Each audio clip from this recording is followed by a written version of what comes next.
नव्यानं सामोऱ्या येणाऱ्या विशेषतः सायबर सुरक्षेसारख्या आव्हानांना सामोरं जाण्यासाठी सेबीनं सज्ज राहावं असं आवाहन केंद्रीय वित्तमंत्री निर्मला सीतारामन यांनी केलं आहे. सेबी अर्थात भारतीय रोखे आणि विनिमय मंडळाच्या 38व्या स्थापना दिन कार्यक्रमात ते आज मुंबईत बोलत होत्या.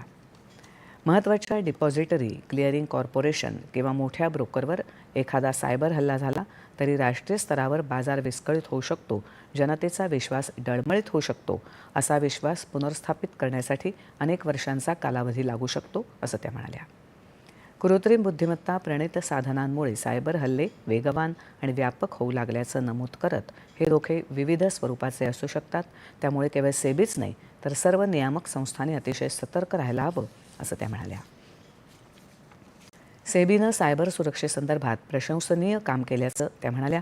तक्रार निवारण यंत्रणा विश्वासार्ह आणि वेळेवर निवारण करणाऱ्या असाव्यात, यावर त्यांनी भर दिला. बाजारपेठेवरचा विश्वास केवळ त्यातल्या गुंतवणुकीवर मिळणाऱ्या परताव्यावर अवलंबून नसतो, तर एखादा गैरव्यवहार झाल्यास त्याची योग्य दखल घेतली जाईल या हमीवरही असतो, असं त्या म्हणाल्या. सेबीच्या देशव्यापी गुंतवणूकदार जागृती करणाऱ्या मिशन जागरूक उपक्रमाचा प्रारंभही त्यांनी केला.